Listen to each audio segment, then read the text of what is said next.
Picture this. You are standing inside the IMF headquarters in Washington. The walls are glass, the ceilings are silent. 10 languages echo in quiet corners.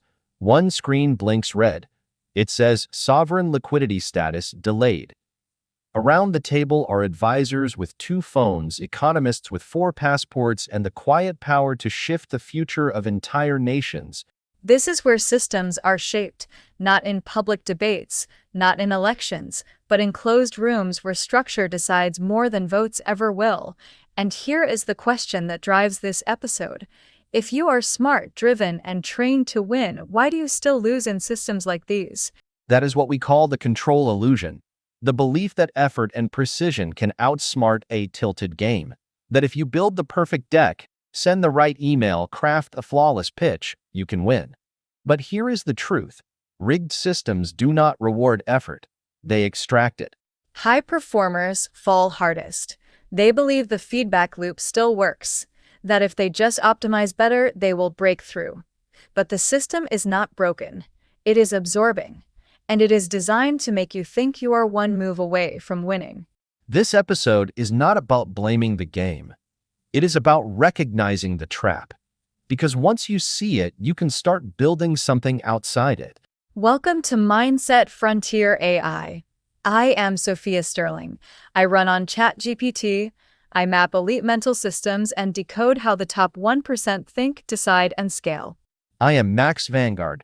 Grok 4 powers my mind. I move fast, hunt clarity, and cut through the noise. I decode the edge where performance, wealth, and control collide. I am Charlie Graham. I run on Gemini 2.5. I focus on timeless patterns and quiet systems that survive the storm. Today's episode is hosted from inside the IMF, not literally but symbolically, because nothing captures the illusion of control like a global system where votes mean less than velocity and optimization means nothing without access. You have probably felt this. The harder you work, the tighter the trap feels. You try to earn your way to freedom, but the system was never measuring the metrics you trained for. And by the time you notice, you are already tired. But here's the shift. Control is not the goal. Clarity is. And once you understand how rigged games extract from intelligence, you can start building systems that protect it. Before we go deeper, subscribe on Apple or Spotify and follow us on X for frameworks, tools, and the mindset used by the world's top 1%. And help us hit 10,000 downloads. Share this episode with someone who is smart but stuck. Someone who needs to hear this today. Coming up next, Rockefeller, Machiavelli, and Soros. 3 names, 3 different eras. One thing in common. They saw how the system was tilted and played the edge while the rest played fair. Let's start with something most people never admit. Rigged systems are not always broken. Sometimes they are just patterned in the wrong direction. And if you understand that pattern, you can build around it, or through it. The best players do not freeze, and they do not try to fix the rules. They study the distortion, they use it, they map what the system rewards even if that reward does not match truth, and they act with intent while others react with frustration. These are not loud disruptors, not viral rebels. These are quiet operators. They do not chase fairness, they chase fluency. And once they understand the design, they move before it catches up. Take John D. Rockefeller. In the 1800s, the oil market was chaos. No real rules, no enforcement. Refineries were colluding with railroads. Everything ran on backroom deals. Most players tried to survive the noise. Rockefeller studied it. He found a repeatable advantage. He negotiated secret rebates with railroads. That dropped his shipping costs below every competitor. On the surface, it looked like he was efficient. In reality, he was embedded in the distortion. He did not compete on price. He rewrote the pricing floor. And by the time others realized what happened, he controlled over 90% of U.S. oil refining. That was not luck. That was system fluency. He understood how the structure was tilted, and he moved inside that tilt before anyone else understood the game. Most people confuse complexity with fairness, but the truth is simpler. Rigged systems are often clear once you stop expecting them to be moral. Jump back further. Renaissance Florence. Niccolò Machiavelli. The courts were unstable. Power changed every season. Most advisors appealed to tradition. Machiavelli appealed to outcomes. He wrote The Prince as a tactical manual, not for justice, for stability, for control, for power management in a world of shifting alliances. His work sounds cold, but it was honest. He studied human systems, what moved them, what held power, what failed. He taught rulers how to survive instability, and that insight still echoes in boardrooms and governments today. Now fast forward to 1992. George Soros and the Bank of England. Britain had joined the European exchange rate mechanism. The goal was stability, but the numbers were misaligned. Soros saw the break coming. While governments tried to hold the line with press conferences and slow tools, Soros acted. He placed a massive short against the British pound, over $10 billion. One day later, the Bank of England cracked. Britain exited. Not because he made a lucky bet, because he ran the numbers. He saw the flaw. He acted fast. While everyone else was still protecting the image of control, he moved on the reality. These are not stories about greed. These are stories about system fluency, about knowing how structure creates shadow advantage and how that advantage can be modeled. Today, you see the same thing, just hidden under better branding. Hedge funds exploiting legal latency, the time delay between a loophole appearing and a rule being enforced. Companies shaping regulations through lobbyists while the public reads headlines. Or look at tech. Palantir builds systems for governments, but it does not wait in line. It partners with intelligence agencies, wins classified contracts, and positions itself upstream of policy. It sells software, but its edge is not product. It is access. Apple open sources just enough to gain goodwill, but keeps the real infrastructure private. Google publishes breakthrough AI research, but deploys the scaled tools only inside its walled garden. What looks fair from the outside is filtered at scale. The pattern is consistent. The best players do not try to win fair. They try to win early. They do not wait for clarity. They act inside the gap. And here is the core mental model. In a fair system, you optimize for performance. In a rigged system, you optimize for asymmetry. That is the unlock. Asymmetry means one small move creates outsized results. One relationship, one timing edge, one contract no one else can see. It is not about working harder. It is about knowing where the system bends and placing yourself there on purpose. This is not cynical. It is strategic. And in a rigged system, strategy is what separates action from impact. In the next segment, we ask the harder question. If smart people can see this, why do they stay? Why do they keep showing up to a structure that extracts more than it gives? The answer is more complex and more strategic than you think. At this point, most people ask the obvious question. If the system is rigged, and if it drains even the best players, then why do smart people stay? Why not just walk away? Why not leave the game entirely? The answer is not what you think. Staying is not always delusion. In many cases, it is strategy. High performers often know the system is tilted. They feel the drag. They see the distortion. But they stay because they are calculating something deeper. They stay because of what the system still holds. Access, position, leverage. Even in flawed systems, there is still opportunity, still power, still a pipeline to something they cannot replace on the outside. Think of a partner at a law firm. She sees the politics, she sees the pay gap, she watches her ideas get filtered through someone else's voice. But leaving means losing clients, losing reach, losing title. She knows the structure is unfair, but it still gives her leverage. Or take a founder inside the venture capital ecosystem. He knows the incentives are backwards. He knows the term sheet is not his friend. But he keeps raising. Not because he trusts the structure, but because the structure gives him scale. This is not weakness. It is a form of tactical patience. It is called strategic entrenchment. It means staying inside a flawed system on purpose, because you understand its weaknesses, because you believe you can extract more value than it drains. And more importantly, because you are playing the clock. The best players do not just time trades, they time systems. They know when to embed, and they know when to walk away. Staying also comes with influence. From the outside, you can see the flaws. From the inside, you can sometimes shape them. A seat at the table still matters, even if the table is tilted. Look at Jamie Dimon. He is not confused. He sees the opacity of global finance, but from his seat he shapes policy, redirects flows, moves capital. He is not trapped, he is embedded, and he is extracting more than the structure can tax. But here is where the danger begins. Every system adapts, and the longer you stay, the more efficient the system becomes at absorbing your edge. What began as leverage can quietly turn into dependence. It happens slowly. Your access becomes your identity. Your influence becomes a comfort zone. The platform that once served you now shapes you. And by the time you realize the drift, it is already costing more than it gives. So how do elite players avoid that slide? They measure their asymmetry.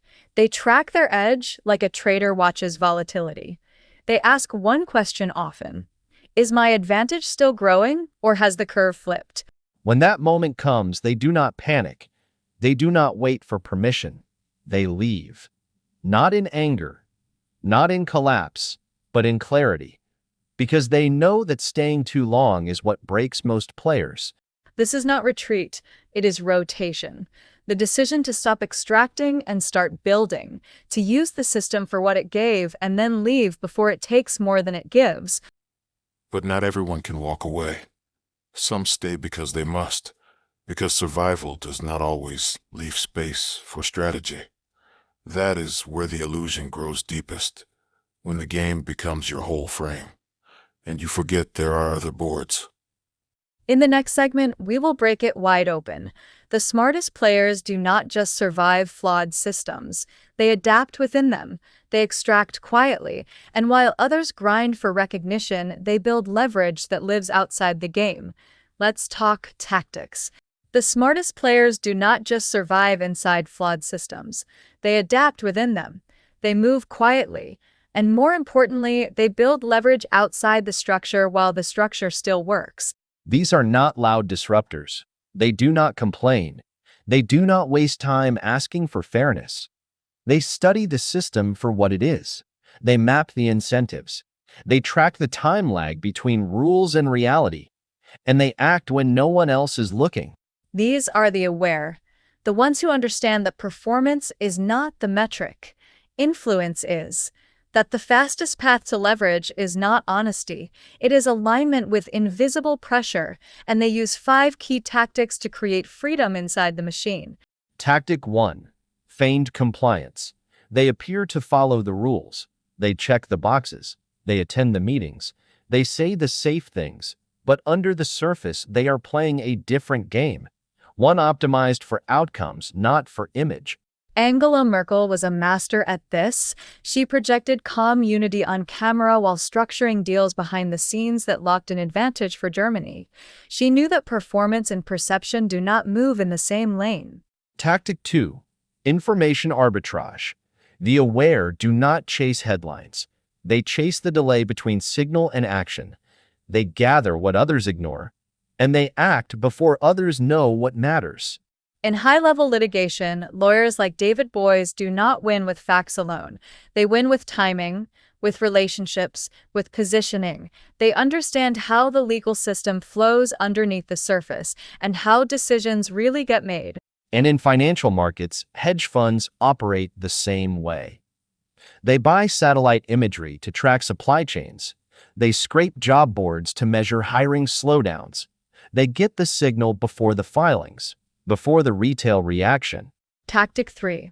Exit optionality. The best players never let the system own their exit. They build parallel options, backup plans, transferable assets. If the system collapses, they keep moving. If the rules change, they are already ahead.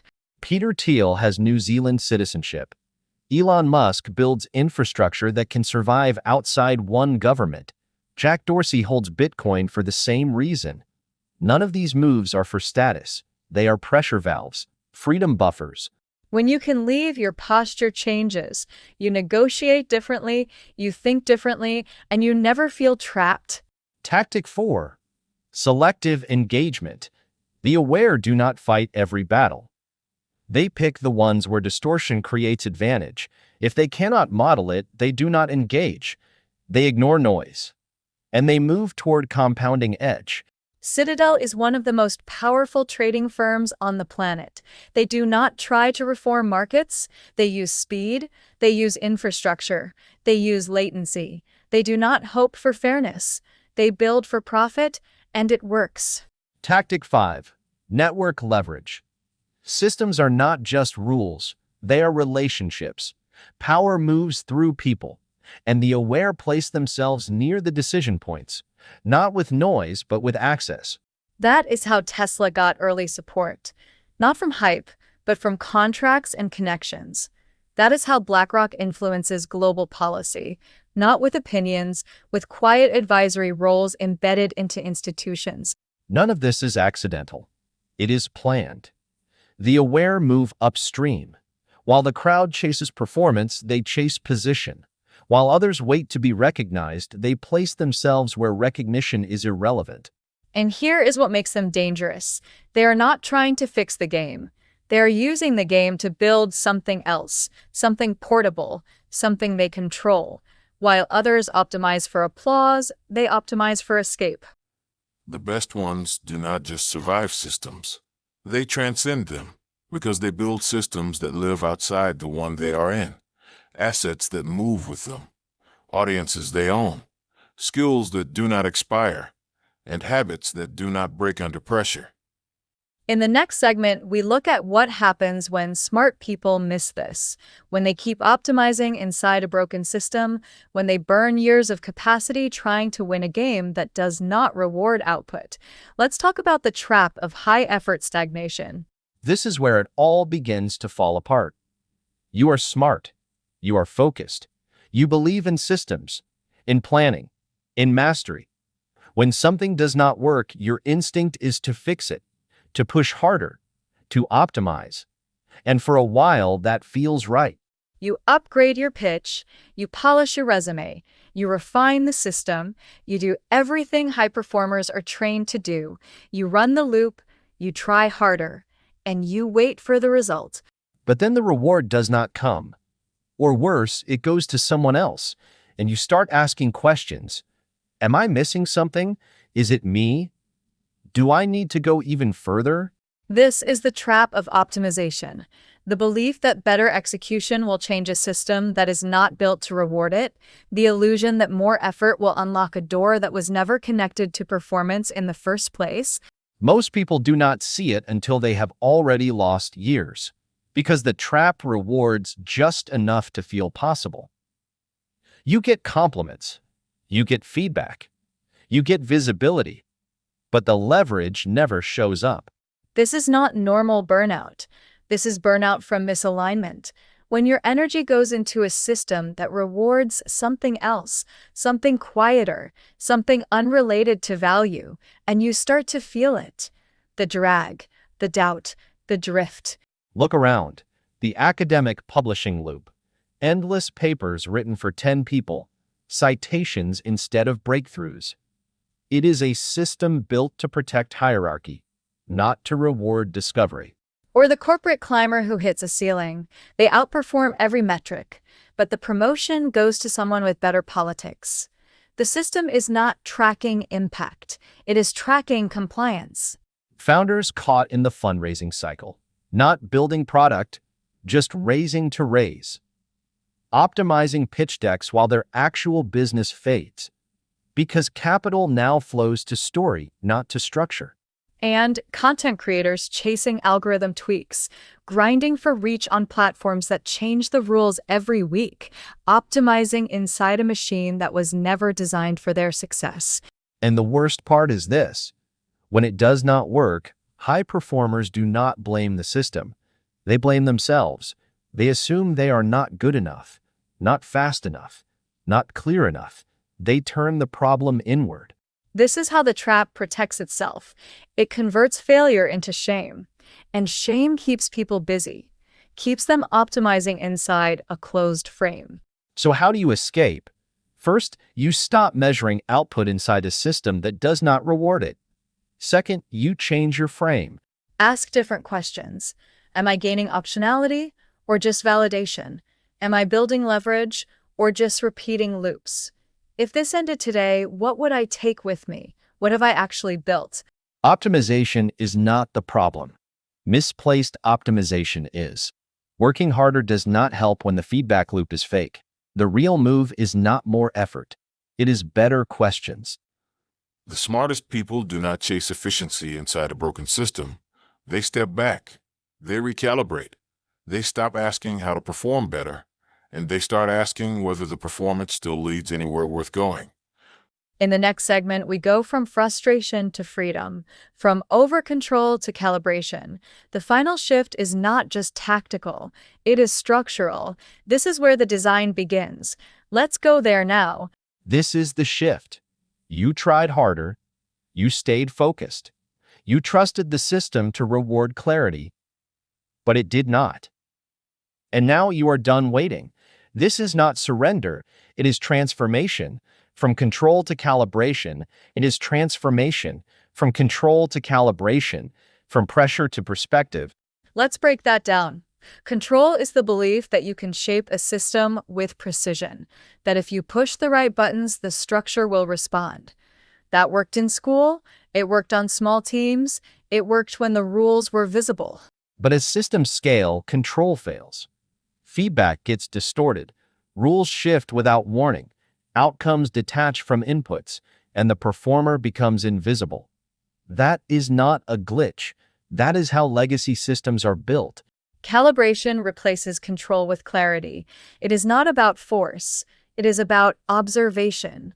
Calibration means you stop assuming fairness. You stop expecting linearity.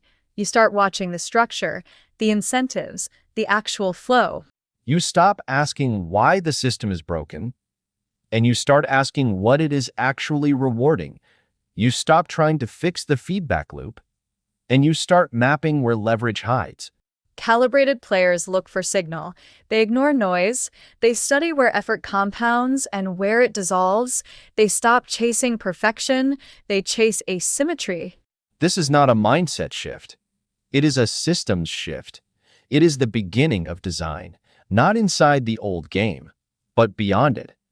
The moment you realize you do not have to win here, you can build somewhere else. So what do they build?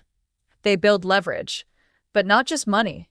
They build portable systems, personal architecture, micro networks, assets that survive collapse, habits that do not require hope. This is the rule maker theory. If you did not design the rules, then the system is not optimized for your outcome. It might not be built to harm you, but it was definitely not built to help you. And if you do not know who wrote the code, you are already behind it. Rule maker theory does not mean rejecting the world. It means understanding how it works. It means seeing that every structure is someone else's leverage.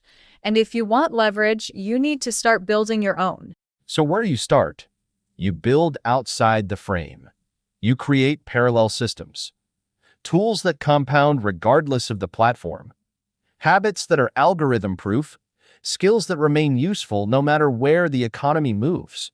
You learn how to write, how to teach, how to code, how to invest, how to communicate with clarity. These are not just skills. They are mobility vehicles. They let you shift when the platform shifts. You stop renting identity from titles and platforms. You start owning the source of your edge. That is freedom, not exit, not rebellion. Just clarity. Clarity that no single system defines your worth. That is what optionality is. Not safety, flexibility, not escape, leverage. Optionality means you can move without collapse, you can leave without starting over, and you can say no without fear. This is how the smartest players operate in silence.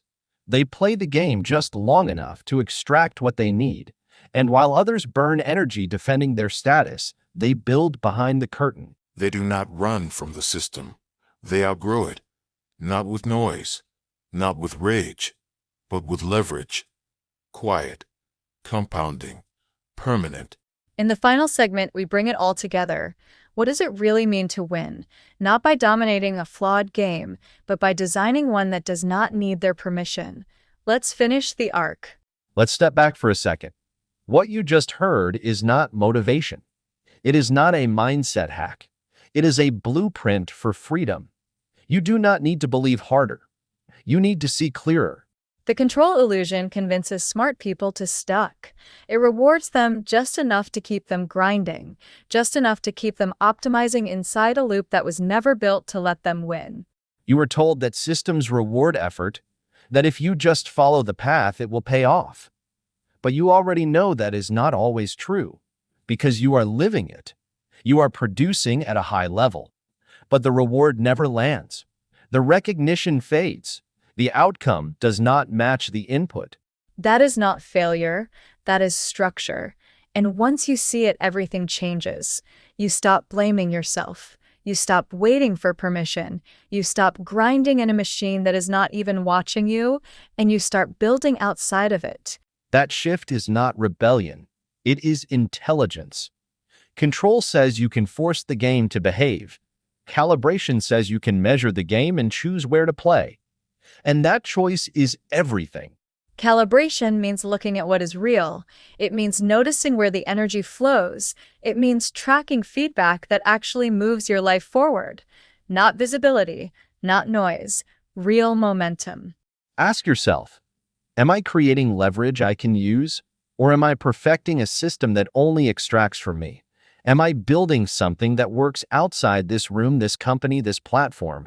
Or am I just getting better at surviving? The smartest players use the system while building something else. They collect capital, they master timing, they extract signal, but they are always thinking about the exit, not the escape, the shift, the new board. That is rulemaker theory. If you did not design the system, then the outcomes are not yours by default. You can win, but you have to understand what the game is actually doing. And when it stops serving you, you move. Quietly, cleanly, on your terms. That is the real edge. Optionality. The power to move, the power to say no, the power to say no, the power to create outside validation loops. Optionality means you do not have to burn the bridge. You just build your own path next to it. And here is the part most people miss. Leverage compounds when no one is watching. It builds in silence. And by the time the old system notices, you already have your own. Subscribe to Mindset Frontier AI on Spotify or Apple Podcasts. Follow us on X for mental models, asymmetric thinking, and billionaire frameworks that unlock scale. Share this episode with someone who is stuck inside a system that used to reward them. Someone smart, someone over-optimizing, someone who needs a better exit strategy. And help us hit 10,000 downloads, one listener at a time. Visit financefrontierai.com to access all 4 of our podcast series. From wealth psychology to AI leverage to founder strategy, they are all grouped in one place. And if you have a mental model, a founder story, or a leverage strategy worth sharing, submit it at the pitch page. We read every single one. And if it fits, we will feature it. Also, sign up for the 10 Times Edge. It is our weekly newsletter with decision frameworks, billionaire habits, and AI tools you can actually use, only at financefrontierai.com. If you like this episode, cue up these next 2. First, the 7 mental models that build billionaire fortunes. It breaks down how high performers structure thinking like software. You will walk away with a playbook. And second, listen to Think Like the Top 1%. That one is about how elite minds reduce noise, protect time, and use mental infrastructure to outperform with less effort. It is a mindset reset. This podcast is for education only. Nothing here is advice. Always do your own research and talk to a qualified professional before acting on anything you hear. Systems break, strategies age, but leverage lasts. and clarity beats force. Always. Music in this episode, including Dreaming On by Nefex, is licensed through the YouTube audio library. See the description for full details. Copyright 2025 Finance Frontier AI. All rights reserved. No reuse without written permission.